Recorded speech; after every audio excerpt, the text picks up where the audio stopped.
ഞാൻ എം പ്രദീപ്, ആറ്റിങ്ങൽ നഗരസഭ ചെയർപേഴ്സൺ. അടിയന്തരമായി ആറ്റിങ്ങൽ നഗരസഭ നടപ്പിലാക്കുന്നതും 5 വർഷം കൊണ്ട് പൂർത്തിയാക്കുന്നതും ആയിട്ടുള്ള പദ്ധതികളെ സംബന്ധിച്ച് ചില വിശദീകരണം നൽകാനാണ് ആഗ്രഹിക്കുന്നത്. അതിലൊന്ന്, ജനങ്ങളെല്ലാം ആകാംക്ഷയോടെ കാത്തിരിക്കുന്ന മുനിസിപ്പൽ ടൗൺ ഹാളാണ്. മുനിസിപ്പൽ ടൗൺ ഹാളിൻ്റെ 5 വർഷമായി മുടങ്ങിക്കിടന്ന ടൗൺ ഹാളിൻ്റെ നിർമ്മാണ പ്രവർത്തനങ്ങൾ വീണ്ടും പുനരാരംഭിച്ചിട്ടുണ്ട്. 80% പ്രവർത്തനം ഇതുവരെ പൂർത്തിയായിരുന്നു. ഇനി 20%-ൻ്റെയാണ്. സർട്ടിഫിക്കേഷനും അതുപോലെ തന്നെ AC ഉൾപ്പെടെയുള്ളതാണ്. അതിൻ്റെ പ്രവർത്തനം ആരംഭിച്ചിട്ടുണ്ട്. 2-3 മാസം കൊണ്ട് പൂർത്തിയാക്കാൻ കഴിയുമെന്നാണ് വർക്ക് ഏറ്റെടുത്തിട്ടുള്ള ഊരാളുങ്കൽ കമ്മിറ്റി പറയുന്നത്. പിന്നെ ഒരു പ്രധാനപ്പെട്ട പദ്ധതി 14.81 കോടി രൂപ ചിലവാക്കി പ്രതിദിനം 18 ദശലക്ഷം ലിറ്റർ വെള്ളം ശുചീകരിക്കുന്ന ഒരു ശുദ്ധീകരണ പ്ലാന്റ്, വാട്ടർ ട്രീറ്റ്മെൻറ്റ് പ്ലാന്റിൻ്റെ നിർമ്മാണം ഞങ്ങൾ തുടങ്ങാൻ പോവുകയാണ്. ഉന്നമഞ്ചേരി പഴയ ട്രീറ്റ്മെൻറ്റ് പ്ലാന്റ് ഇരുന്ന സ്ഥലത്താണ് ഈ പ്ലാന്റ് സ്ഥാപിക്കുന്നത്. ഇത് നഗരസഭയ്ക്ക് ഒരു ഏജൻസി മുഖേന കിട്ടിയ ഫണ്ടാണ് ഇതിനു വേണ്ടി ഉപയോഗിക്കുന്നത്. ഒരുപക്ഷെ ഒരു നഗരസഭ ആദ്യമായിട്ടായിരിക്കും ഈ കുടിവെള്ള വിതരണവുമായി ബന്ധപ്പെട്ട് ഇത്രയും വലിയ ഒരു പ്രോജക്റ്റ് ഏറ്റെടുക്കുന്നത്. അതുപോലെ മാലിന്യ സംസ്കരണത്തിനായി 25 കോടി രൂപയുടെ പ്രത്യേക പദ്ധതികൾ ഞങ്ങൾ നടപ്പിലാക്കുന്നുണ്ട്. അതിൻ്റെയും നടപടികൾ പൂർത്തിയായി വരികയാണ്. പിന്നെ ജനങ്ങളുടെ ഒരു വലിയ നാളത്തെ ആവശ്യമാണ് ഇലക്ട്രിക് ക്രിമറ്റോറിയം. ഞങ്ങൾ ഈ വർഷം അതിലേക്ക് കടക്കുകയാണ്. നഗരസഭ ഓഫീസിലെ ലിഫ്റ്റ് സ്ഥാപിക്കൽ, ഇപ്പോൾ പലർക്കും മുകളിൽ കയറി വരുന്നതിന് ചില ബുദ്ധിമുട്ടുണ്ട്. അപ്പോൾ ഇവിടെ ലിഫ്റ്റ് സ്ഥാപിക്കുന്നതിന് വേണ്ടിയുള്ള പ്രവർത്തനങ്ങൾ ഞങ്ങൾ ആരംഭിച്ചിട്ടുണ്ട്. നമ്മുടെ പാർക്കുകൾ, TB ജംഗ്ഷനിലെ പാർക്ക്, അതുപോലെ തന്നെ കുട്ടികളുടെ കൊല്ലമ്പുഴയിലെ പാർക്ക്, അതെല്ലാം നവീകരിച്ച് ആധുനികവൽക്കരിക്കുന്നതിനുള്ള പദ്ധതികളുണ്ട്.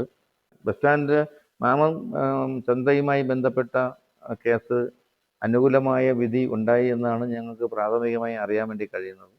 എന്നാൽ അതിൻ്റെ ജഡ്ജ്മെൻറ്റ് കിട്ടിയില്ല. ജഡ്ജ്മെൻറ്റ് കിട്ടിയാൽ അത് വാങ്ങി നോക്കിയതിന് ശേഷം, പരിശോധിച്ചതിന് ശേഷം അവിടെ ഒരു പ്രോജക്റ്റ് ആരംഭിക്കുന്നതിനെക്കുറിച്ച്, ബസ് സ്റ്റാൻഡ് അങ്ങോട്ട് മാറ്റുന്നതിനെ സംബന്ധിച്ചുള്ളൊരു പ്രോജക്റ്റ് ആരംഭിക്കുന്നതിനെക്കുറിച്ച് ഞങ്ങൾ ആലോചിക്കും. ആ പ്രോജക്റ്റ് ഞങ്ങൾ നടപ്പിലാക്കും. പിന്നെ നമ്മുടെ പ്ലാന്റിൽ തന്നെ 1,25,00,000 രൂപ ചിലവാക്കി ഇൻസിനേറ്റർ, മാലിന്യ സംസ്കരണത്തിൻ്റെ ആധുനിക സംവിധാനമായിട്ടുള്ള ഇൻസിനേറ്റർ സ്ഥാപിക്കാൻ, അതിൻ്റെയും പണി തുടങ്ങുന്നതിന് വേണ്ടിയുള്ള അന്തിമ ഘട്ടത്തിലാണ്. പിന്നെ ഞങ്ങൾ സർക്കാരിനോട് ആവശ്യപ്പെടുന്നുണ്ട്, വാമനപുരം നദിയിൽ തടയണ വേണം. തടയണ ഇല്ലെങ്കിൽ വരും കാലങ്ങളിൽ വെള്ളം സ്റ്റോർ ചെയ്യാനും പമ്പ് ചെയ്യാനും ബുദ്ധിമുട്ടായി മാറുന്നൊരവസ്ഥയുണ്ട്.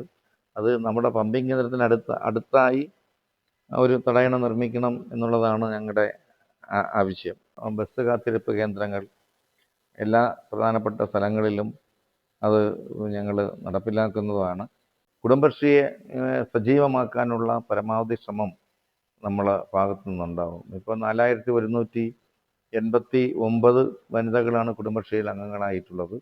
ഇനിയും അംഗങ്ങളാകേണ്ടവരുണ്ട്. അവരെ അംഗങ്ങളാക്കി ബൃഹത് പദ്ധതിക്ക് ഞങ്ങൾ രൂപം കൊടുക്കുകയാണ്. ഇപ്പോൾ തന്നെ 1,30,00,000 രൂപ പട്ടികജാതി വിഭാഗത്തിൽപ്പെട്ട കുടുംബശ്രീ അംഗങ്ങളായിട്ടുള്ള വനിതകൾക്ക് പലിശ ഇളവോടുകൂടി വായ്പ കൊടുക്കുന്നതിന് വേണ്ടിയുള്ള, സ്വയം സംരംഭങ്ങൾ തുടങ്ങാൻ വായ്പ നൽകുന്നതിന് വേണ്ടിയുള്ള നടപടികൾ ആരംഭിച്ചിട്ടുണ്ട്. പിന്നെ ഞങ്ങൾ ഒന്ന് വെച്ചാൽ സ്വകാര്യ പങ്കാളിത്തത്തോടു കൂടി ചില പദ്ധതികൾ ആരംഭിച്ചാൽ എന്നുള്ളൊരു ചർച്ചയിലാണ്. അതിൽ ഒന്നെന്ന് പറയുന്നത് ഈ സ്ട്രീറ്റ് ലൈറ്റുകൾ സ്ഥാപിക്കും. ഇപ്പോൾ സ്ട്രീറ്റ് ലൈറ്റ് ഇല്ല, പോസ്റ്റൽ കണക്ഷൻ വയറുണ്ട്, പക്ഷേ സ്ട്രീറ്റ് മെയിൻ ഇല്ല. അപ്പോൾ അതിന് 2-3 വീട്ടുകാരോ അല്ലെങ്കിൽ 5-10 വീട്ടുകാരോ ചേർന്നിട്ട് 100-150 ദൂരം വരുന്ന ഭാഗത്ത് സ്ട്രീറ്റ് മെയിൻ വലിച്ച് ഒരു ലൈൻ വലിച്ചാൽ മതിയാകും.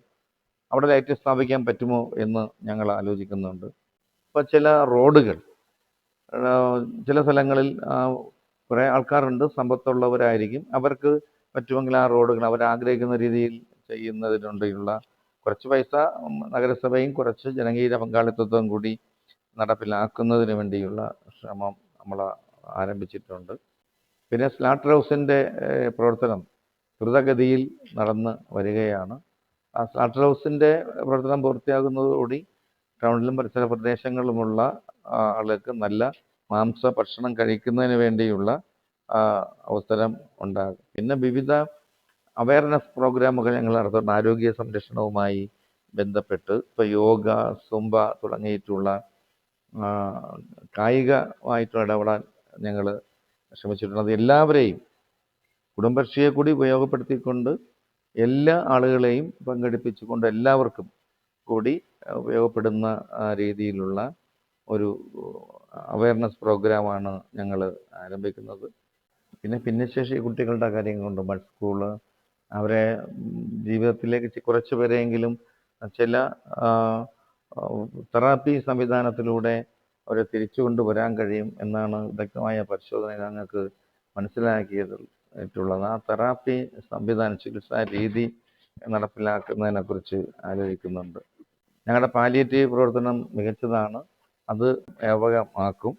ഇതൊക്കെയാണ് ഞങ്ങൾ അടിയന്തരമായിട്ട് നടപ്പിലാക്കാൻ പോകുന്ന പ്രത്യേകത.